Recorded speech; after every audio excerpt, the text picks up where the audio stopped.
Kazwai muri Zimbabwe kusangana zvakare kwatiri kuita nhasi rarimwe zuva.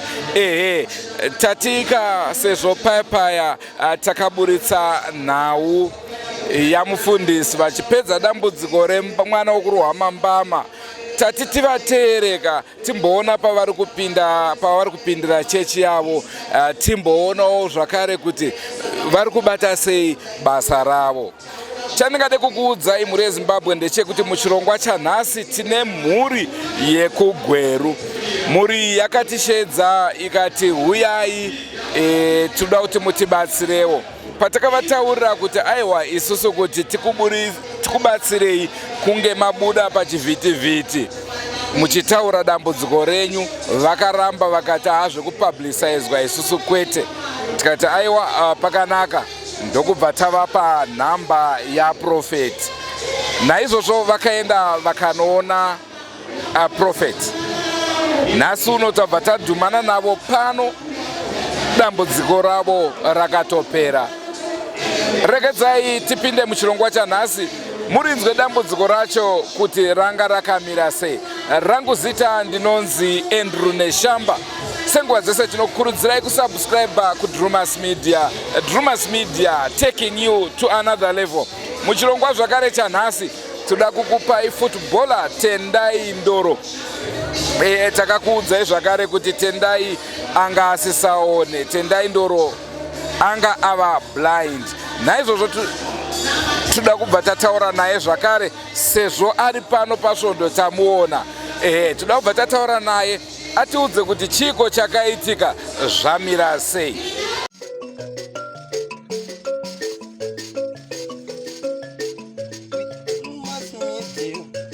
Ine dzidziso, ine nhungamiro yekuti pagwara reupenyu ndipo patinoona ana sekuru vedu ari masvikiro nemapositori, topa kumatendo kuvayera shumba vatidzidzisa nekuti pogwara iri.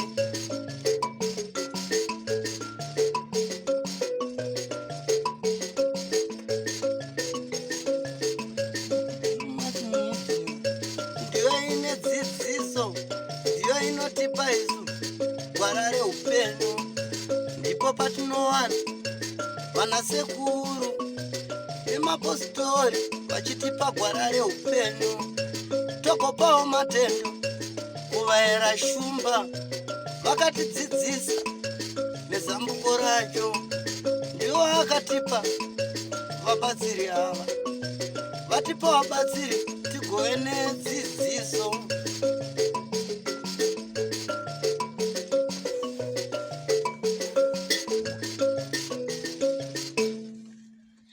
Ngajime mpururu. Mushauna harangero. Tokumbira kakune mina mdzimire mabereka ana amtina. Mpururu kana mkanyayo. Mandibaya. Tokumbira gwara reupenyu. Idzidziso kune vanoteerera kutoshora unozvivharira nzira idzi, nzira dzimwe chete anoda kuchitendera. Ndogara kuGweru ndingati kumusha chaiko kusilovera asi ndobva kuGweru ndokwandiri. Wow, Silovera. Now what are you doing? Amen. Thank you. Now, pakamira pa next penyu ndiani wenyu? Madeni. Pakamira pa next ndiani? Mwana wangu mkuru. Mukomana mkuru wechipiri. Mwana wa musikana namba anotirwa nebasketball South Africa. Vai sekuru. Kuti muzouye pano chii chakanga chaitika? Musatema chii chakakuunzai pano? Akakuunzai pano ndiani? Vana vari muSouth Africa vachisangana naye mukomana mukuru kuti mboendai kuHarare. Kune vamwe vanobatsira munhu waMarari anokubatsai padambudziko rakadai. Kune vamwe vakatobatsirwa kune kunodarika iwe zvakadaserera. Mashoko avandipa vanditumizira mari ndavauya kunonomwa ndosaka nesondo dandiri pano.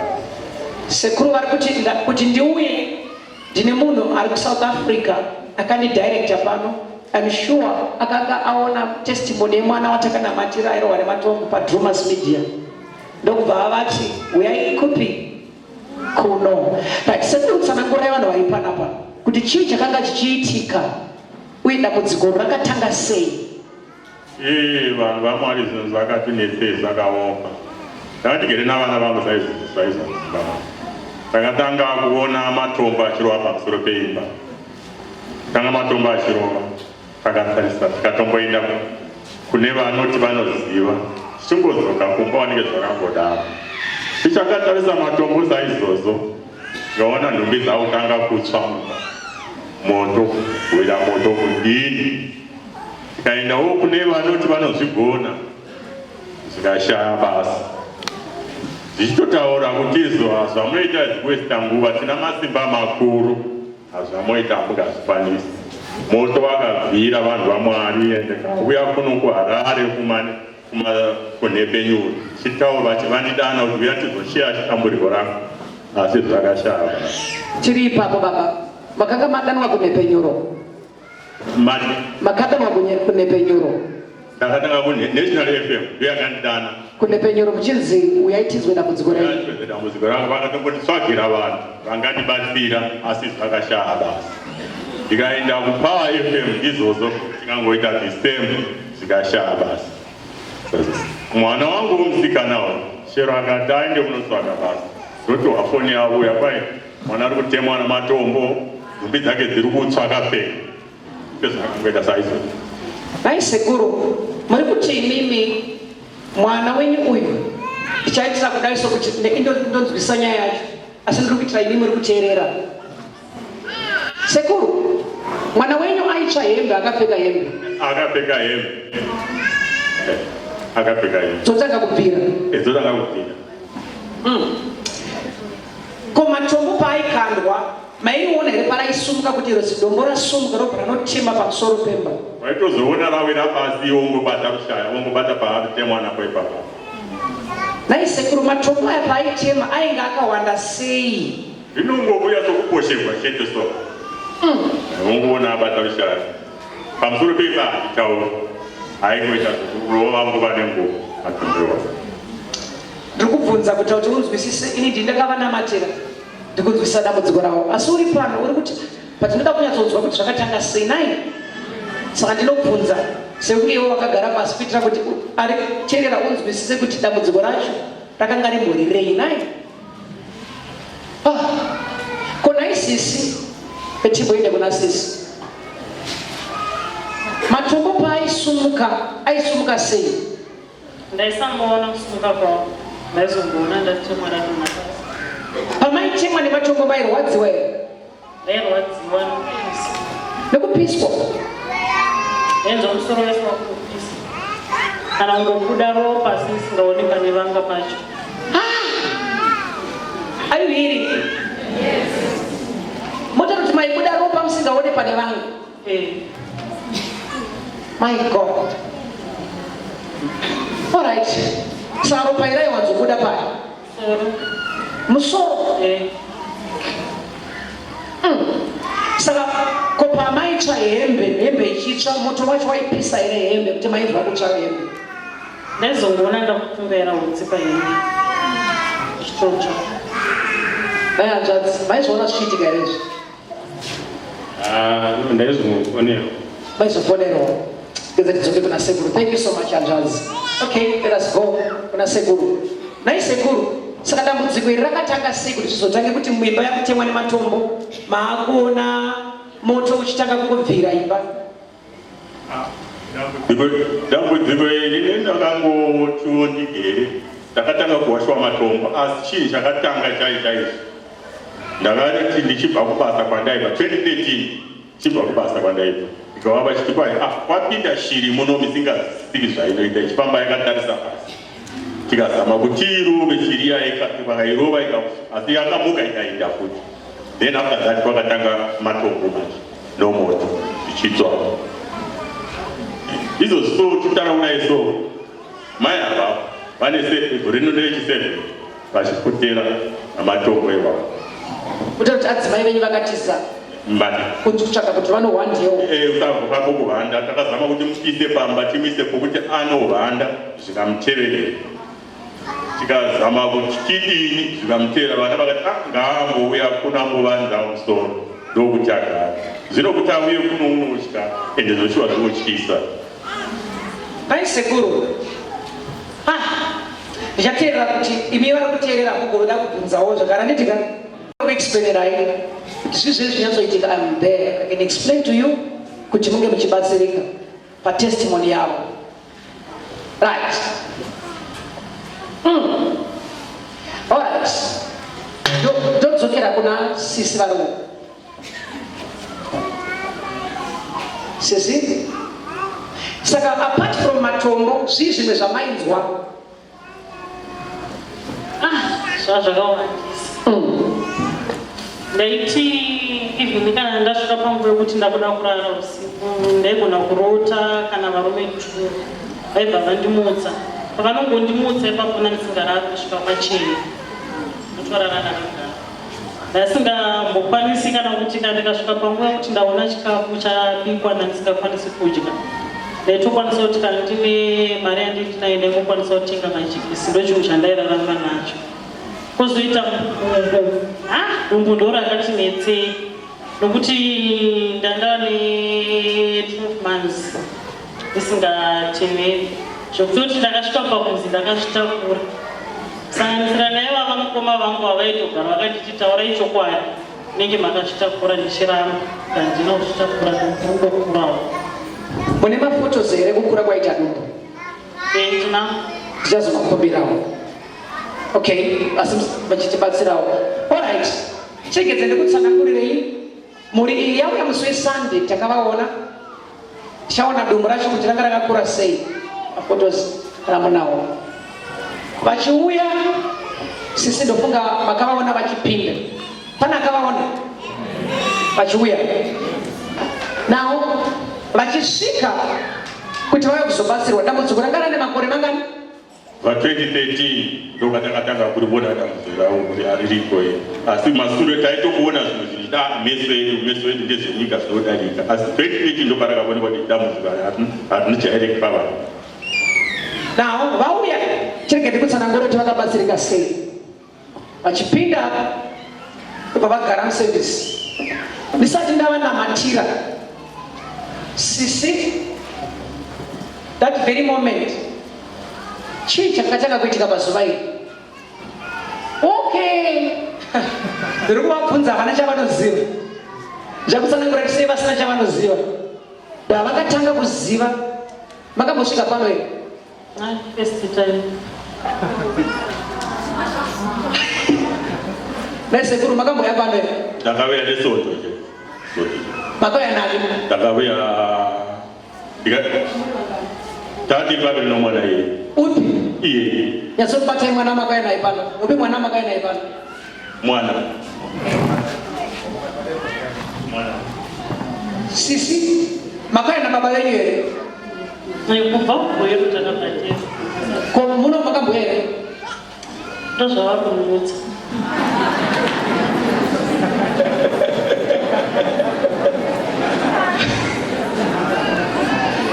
Vari kuti takaona sisi musi weSunday. Pano makambobasvika here? Ansati.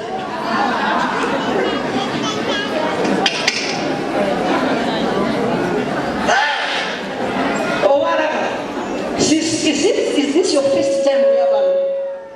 Mataka kusvika pano nhasi? Ini.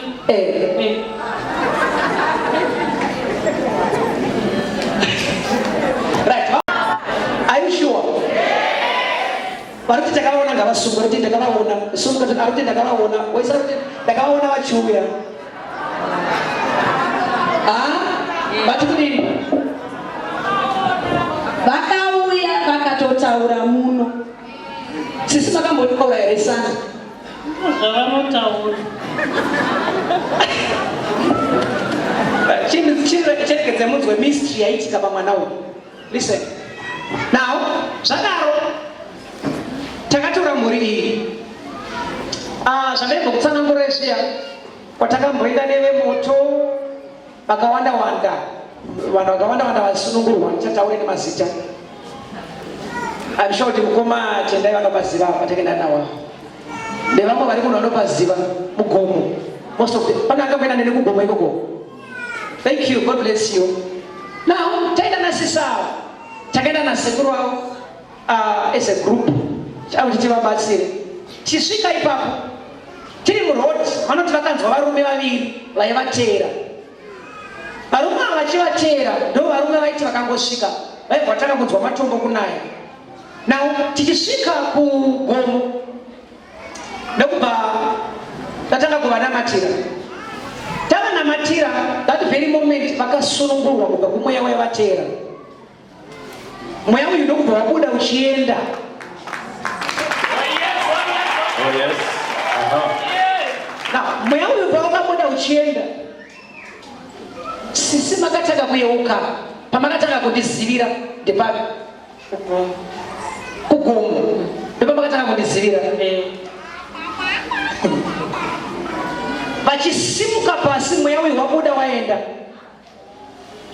Tatsanangurana zvatakatsanangurana tichinamatira muri. That very moment ndipo vakatanga kundiziva.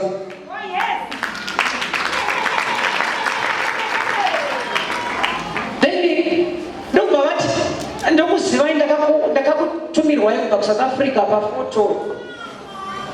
Can you imagine? Vakanga vasingandizive pesa, vakazondiziva musi wavakasunungurwa. Now, vachisunungurwa chekutanga, mati manga mane nguva musingateeri. Ndo chakatanga kuitika. Then number two, I'm very sorry to say this, but I'm very sorry. Then number two, look back, ndakakuona isamuwe tiri kupi vatangotsanangurwa navanhu vanga varipo kunzi tapa chizvikanzini kunyepa tayanhasi vachitsanangura kudaro. I'm sorry, tichangotaura kuti vanhu vabasirike. Murume wamama ava akanga avasiya, asiyana navo marriage yavo, aenda. Chii chakaitika nai mama? Mapedza mauya kuno, chii chakaitika? Makanditi akafona, ndo vandati anambofonera. Chii chakaitika nai sekuru? Avakanga vari state yekusaziva kuti zvaitika. Ndakava vachitizo kuno murume wandaigara naye wanga aramwa imba, asi chishamiso wasvika kubandisi kwagwajenyera chiya akapinda mumba akatoteerera imba. Ndozvandakava vachitamba. Akapwanya dho murume wavo, ndokubva apinda mumba, ndokubva avafonera, ndokubva ati ndadzoka kuimba yangu mukadzi wangu, ndauya uri kudi.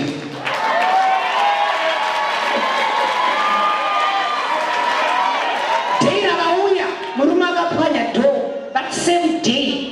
Vakapwanya dho, ndokubva apinda mumba, ndokubva kubhadhara rent. Makamba nenguva yakaita sei masiyana? Tatangonoitsana last year naMarch. Last year. Pakuenda kwake vanoti akachera kakomba ndobva ati handifenda akadzoka pano. Kunyepa mberi kunyepa pano. Chokwadi. Akavati tichadzoka here. Kubva pamaya mukuharare mukutoshandisika maakuwirirana. Singaiti.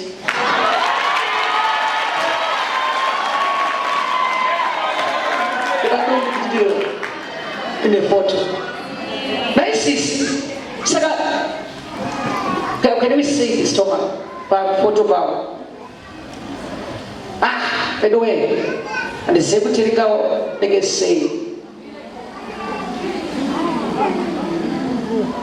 The secretary they can say. This is.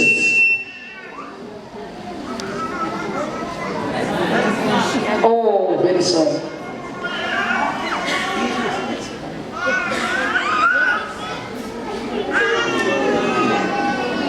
Vakanga vachizi neadhats ione pamuviri taura chokwadi.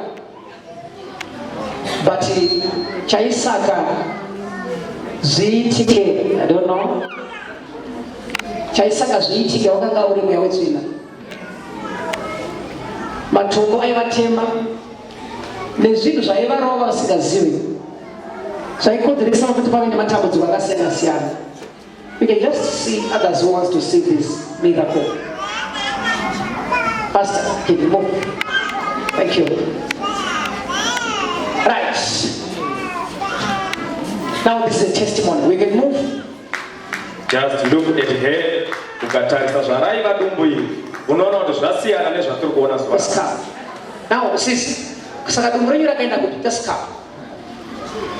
Atoshayawo ino kuti tichaita. Muri kushamisika? Muri kushamisika kusinei.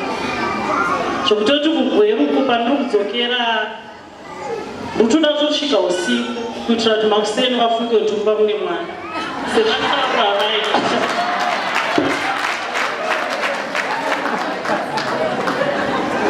Mutati vanhu vekugweru vaitoti mune mwana? Vaitoti ndine pamuviri. Pane mumwe ari kutoti watogarisana naye mwana wake ava ne 5 months.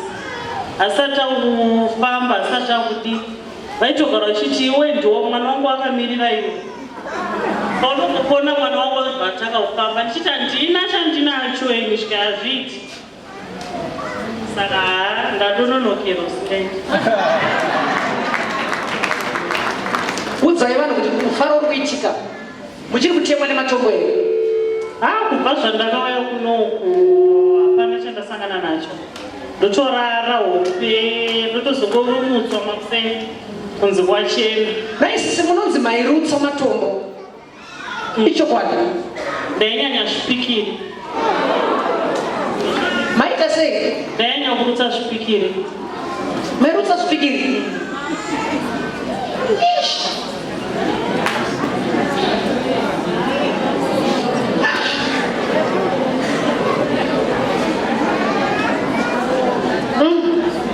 Kasi zviri pamafoto zvipikiri zvacho zviri mafoto anzwa nazvo munazvo kukoma so munazvo zvipikiri zvairutswa.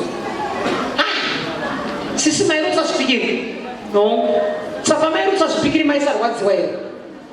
Ndaingotanga kunzwa sechibayo panapa. Saka ndaizonzwa kuda kurutsa ndorutsa ndona zvine zvipikiri. Chitori neropa. Mairutsa zvipikiri sometimes zvine ropa. Ko matombo aibuda neropa here? Handina mbona akawani. Matombo ndangorutsa akawani pamwe pese zvazvine zvipikiri.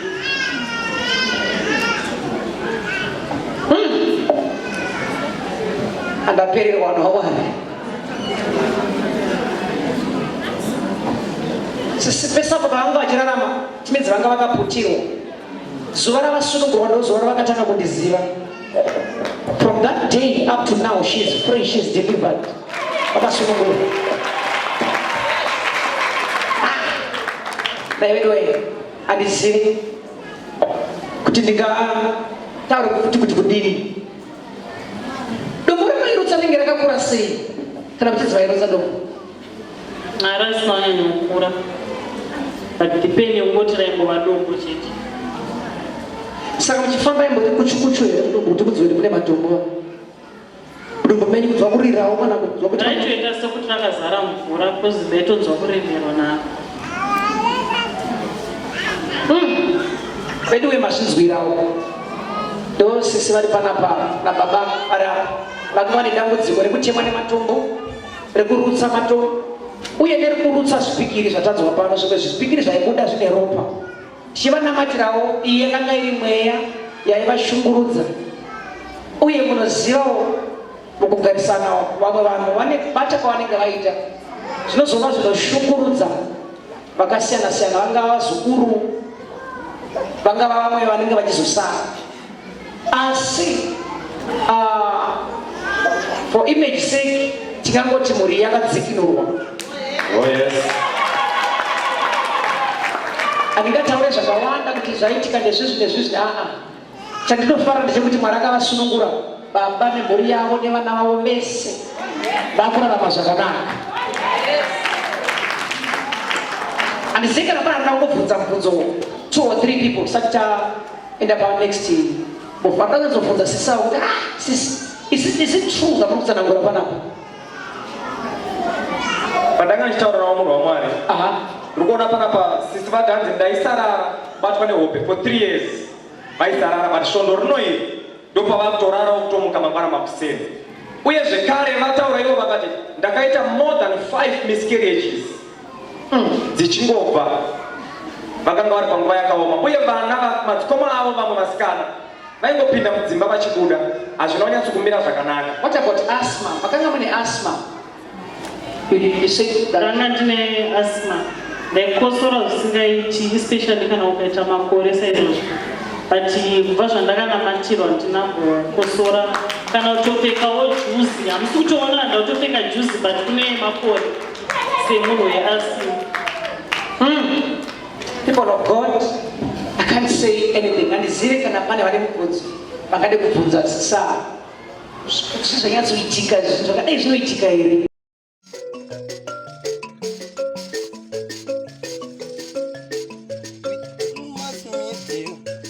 Ine dzidziso, ine nhungamiriro yekuti pagwara reupenyu ndipo patinoona ana sekuru vedu ari masvikiro nemapositori topa kumate Onda tiri kuti mai vanisi kana kuti zviri kutanga futi. Hanzi kuna mai vari kuti vakasunungurwa here kana kuti Achitaura navo vari kuti vari right.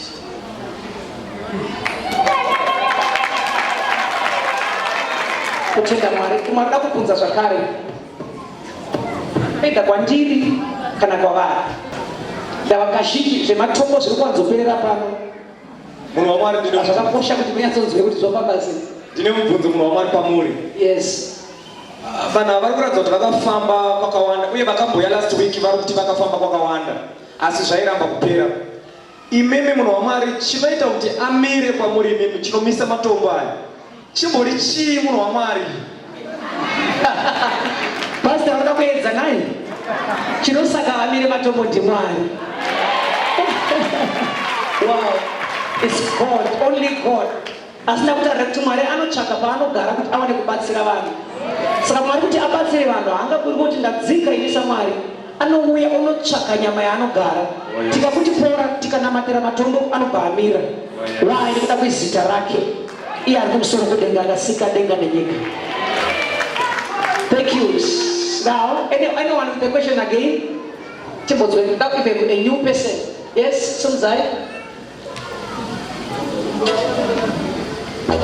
Pamusoro ubvunzo wangu kuna baba muchipinda nandakakutarisai pamakapinda muchigara muchiona profeti vedu zera renyu nezera raprofeti vedu nedambudziko renyu nekwamakaenda kwese makavatarisa tinotaura kuti mutaure chokwadi makafungidzira here kuti dambudziko renyu inini rinopedzwa naprofeti neeji yavo? Wombera Jesu nakupa mubvunzo iwochi. Ndakutofaiwa pana vanani. Isaiah 14. Ndakazoti dambudziko ropedza naMwari. Profeti havari kushandiswa naMwari kuti vatishandise varishandire basa.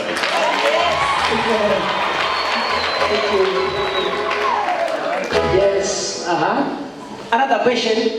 Surukai zvenyu zvakakosha ndava vazhinji muri vatsva pana wins ande pana gogo vatedzwa manye pastor manye kune mwana uyu mati gogo ndiri kubvunza kune mwana uyu kudumbu rako nerangu nderipiranga rakakura uye zvarangu ndichapeda here ndikafara kuti mwana ndichikunura panzvimbo yedu tome gogo wetoni gogo wakangwarava gogo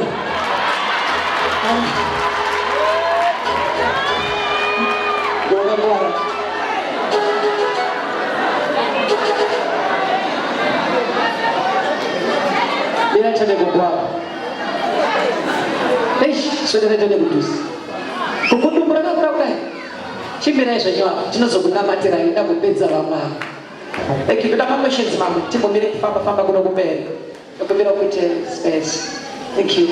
There's question there, Pastor. Just run at this corner.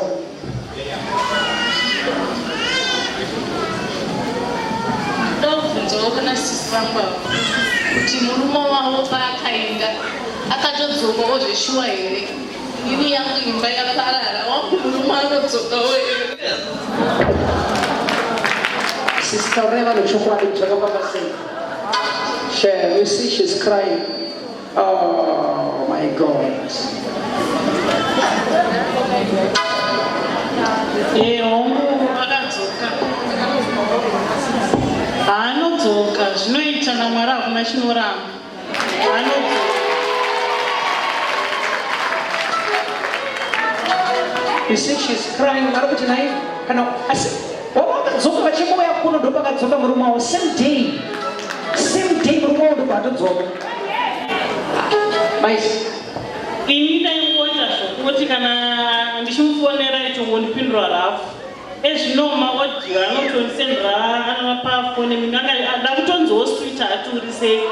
Une airtime here. Welcome to Victoria. Glory to Jesus. all right. Before we end our service, I need only 2 people.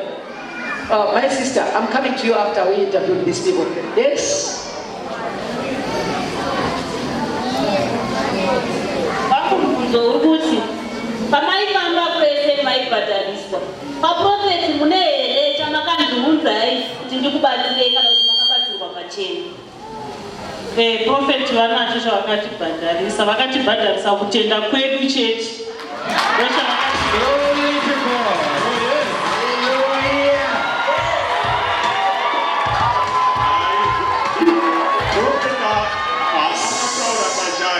Akati pamuda hapana chandinoda.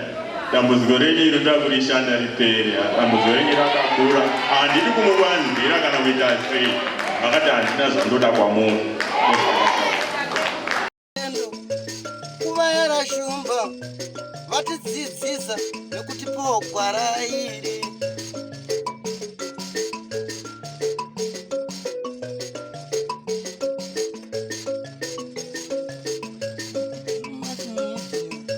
Ndiyo ine dzidziso, ndiyo inotipa isu gwara reupenyu. Ndipo patinowana vanasekuru nemapostori vachitipa gwara reupenyu. Tokopawo matendo kuvaera shumba vakatidzidzisa nezambuko racho. Ndiwo akatipa vabatsiri ava. Vatipa vabatsiri tigove nedzidziso.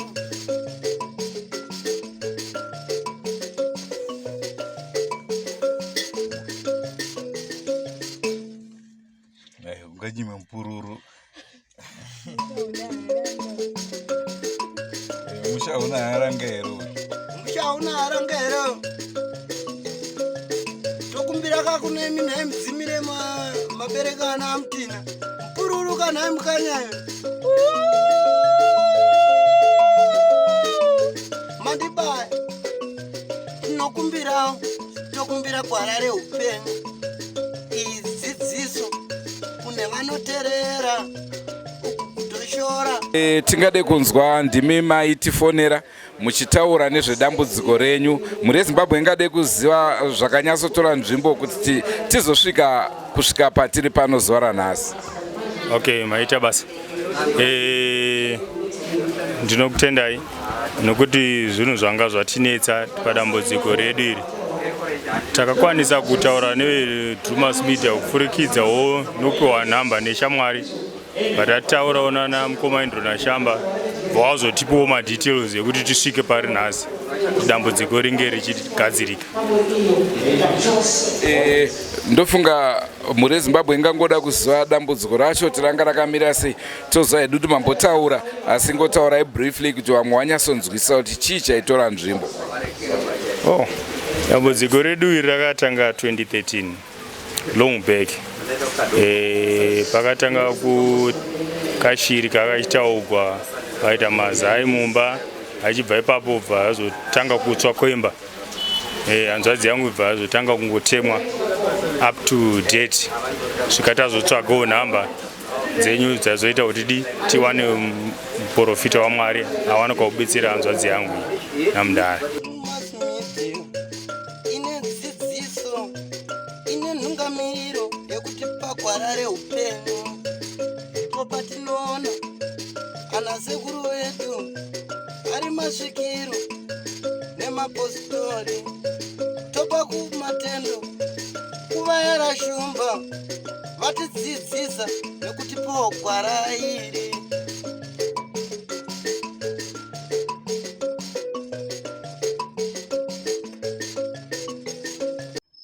Sekutaura kwandamboita mhuri yeZimbabwe kuti tichakuunzirai futubhola mukoma Tendai Ndoro nekurwara kwavakaita. Regedzai tinzwe dambudziko ravo, chii chakaitika kwavari. Ndingati urwere hwakatora nguva yakareba vachirwara neshuka but vainge vachipiwa wrong treatment zvakazosvika pakuafekta utano hwavo. Tikazomanyira kuMandarwen after mama vauya kubva kuBulawayo kuti vaende kunorapwa. Vaenda ikoko ndipo pavakabuda muchipatara after 2 weeks maziso avharika vasisakwanise kuona. After that takange tapiwa tsamba kubva kuKaranda Hospital yekuti vaende kuNorton kunotariswa maziso. Shuga yakange yava nani zvayo asi maziso ndo anga affectika. Saka tasvika ikoko kuNorton, doctor akavaona akataura kuti maziso anga asina kuaffectwa neshuga but vanga vatori nerare disease isingawanikwe muAfrica. Ndipo patakatangawo kutsvaga tobatsirwa kupi nekuda kwemaziso anga akunetsa. Then amainini baba vatifonera kuti kuna profeti vanokwanisa kuzvipedza vanonzi kuda kwaShe Jose. Ndokubva taenda kumasel group kwavainge vari. But hatina hedu kwanisa kubatsirwa that day. Vakazoronga appointment tikaenda navo kugomo. Taenda navo kugomo ndopavakanamatirwa. Takatanga kuona machanges from there. Vari iko kugomo ikoko. Tingati hazvina kumbotora more than a week after vatanga kunamatirwa maziso achibva avhurika vatanga kuona. So zvakava chishamiso chihombe nekuti madoctors chaiwo pavakavaona patakatanga kuenda kuNorton vakavaudza kuti maziso akatofa kuona kunotonetsa. Saka tange tatorasa tariro. Asi totenda Mwari kuti patakangosvika panapa zvinhu zvakawanda zvakatambanuka zvakavhurika. Even utano hwakarestore. Saka totenda Mwari nekuunzwa kwatakaita kunoku. Musati mataura mukoma Tendai, ndanga ndichida kunzwa kubva kwamuri imimi semaziro amunoita maproblems akadai so ekuti munhu unopedzisira usisaone wozonamatirwa wakuona. Tingati chirwere chaitaurwa nemadoctors chingava chechokwadi here kana kuti chivanhu chinenge chaakunzvenga nechirungu? Pamusoro inini patakasvika kumadoctor chekutanga, madoctor akati urwere uyu hausi urwere urikonzerwa neshuga ndandinayo kana kuti urwere hatisingatombozivi kuti unowanikwa kune vanhu vari 95 zvichikwira. Saka maziso akaita se afa. Ndipo pandakazoona kuti urwere hausi urwere unormal. Ndipo pandakatanga kuti pamwe it's a spirit attack, kuti pamwe vanhu vanoda kuita zvinhu zvavo munoziva kuti vanhu vanosherekera. Saka from there takagona takatizira kuna Mwari. Hatina kuzoenda kune vanhu vanobatsira, takatizira kuna Mwari. Saka ndipo patakabatsirwawo kuti maziso achitanga kuvhurika, utanga kuonawo kuziva kuti ndiri pai because for 3 weeks I was blind for 3 weeks and ndichifamba ndichidhonzwa so nemukadzi wangu. So but kubva patakanamatirwa naprofeti zvese zvakapera because ivo vangati 3 days zvakatokurumidza futi kuti kuvhurika maziso kuchinja. Saka ndongoti vanhu spirit attack haiatakwe futi nespirit futi because hazvizopori. Kasi takatizira kuna Mwari ndo akatanga kutovhura maziso angu kuti ndinyatsoona. tinotenda for the benefit yevamwe vasingakuzivei, maybe mungangowataurawo brief background yenyu munyaya dzenhabvu, mateams amakatambira pamakatanga kuzivikanwa kuti kuna Tendai Ndoro kusvika pazuva ranhasi. Inini kuti vanhu vandizive kuti kuna Tendai Ndoro it was tiri kuZambia patakaenda nenational team tichitamba COSAFA Cup, ndipo pandingati ndipo pakasimukira zita. Then from there ndipo pandakasimuka because mateams akawanda from South Africa, mamwe Europe akauya kuzonditora, but through maagents munoziva maagent angu akati hai timotanga paSouth Africa because uko kumiri kunoita se kunozonetsa because hauna macaps national team. Ndakati alright, iri right. Saka I went from COSAFA ndikaenda straight kuMpumalanga Black Aces, and then ndakasvika season iri pahalf window ravharwa, but ndakatosaina mapepa acho ese ndakadzoka paChicken Inn pateam yandaitambira muno muZimbabwe. Ndakabva panapa ndiri top goal scorer, ndakadzoka futi ndikapedzisa ndabva ndabuda futi muZimbabwe kudzokera futi kuSouth Africa kuti Mpumalanga Black Aces. From there ndipo pandakaona kuti zviri kufamba. Orlando Pirates ikauyawo ikanditora, ndikazoenda kuAsia kuEl Fasal Saudi Arabia, vakauya vazonditorawo. Hazvina zvokufambawo zvakanaka through mafinances team yanga isinawo mari yokuti ndibhadhare, but ndakazodzoka IS Cape Town ndibva ndauya ndikaenda paHighlands Park, ndipo pandakapedzisira kutamba. Saka izvozvi ndikutarisira kutamba but not kuzvipa pressure again. Anga ari mafaro edu muri yeZimbabwe akunge tichitandara nemizuva ranhasi. Ndofunga mazvinzwa mabasa ari kubatwa naMwari, mabasa ari kubatwa naprofeti vachitumwa naMwari kunge vachibatsira mhuri yeZimbabwe. Mavanzwa tine vakawanda vatisina kuda kutaura maproblems avo akasolvwa nekuda kwekuti kana dambudziko tisingarizive kubva kumavambo kuti tizongoriburitsira pamusoro tinoita kunge taakurova marketing. Naizvozvo tinoda kuti kana uine dambudziko rako tanga watiudza, touya kumba kwenyu totaura, toudza mhuri yeZimbabwe dambudziko rako. Mashure maizvozvo tozokutsvagira vanokubatsira. Ipapo tinokwanisa kuti tigokwanisa kuteera nhoroondo yako, dambudziko rako kubva pekutanga kusvika pekugumisira, pane kuti tizosangana newe wakupa testimony. Aiwa, pakadaro tinenge tisaburitse.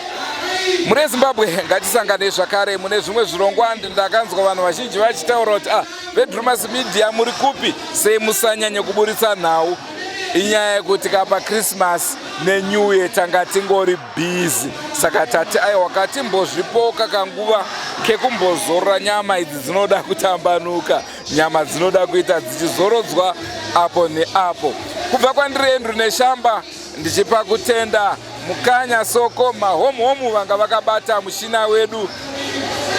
Ndinoti ngatisanganei mune zvimwe zvirongwa. Tichazoonana nerimwe zuva, hama dzangu, ini ndakuenda kubasa kwangu. Vazhinji vaibvunzwa ndiani akaimba kamba aka, ndini. Kutamba hangu. Goodbye my friends, goodbye my friends, wakamboonana tichazoonana nerimwe zuva, hama dzangu. Goodbye my friends, goodbye my friends, wakamboonana tichazoonana nerimwe zuva, hama dzangu. Ini ndokuenda kubasa kwangu, iwe makiwe mkaranga